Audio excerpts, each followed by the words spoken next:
The proof is in the pudding. Ek bedoel, ek het ook niks van hierdie goed afgeweet nie. Al wat ek geweet het is ons moet 'n ekstra inkomste kry en ons moet flippend dringend ene kry. Toe bid ek. Dit is die eerste ding wat ek gedoen het. Ek het gebid en toe sê ek vir die Here, gee net asseblief vir my 'n finansiële deurbraak. Wat moet ek doen? Toe stuur hy hierdie besigheid oor my pad, toe lag ek. Toe sê ek, Here, daar's nie 'n manier nie. Ek is 'n absolute tech dummy. Ek is 61. Wel, ek was toe 60.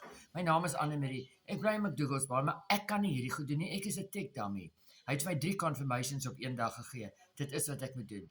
Jy sien, want Michelle het hierdie besigheid begin sodat families hulle finansiële vryheid kan terugkry, sodat families hulle tyd kan terugkry saam met hulle families.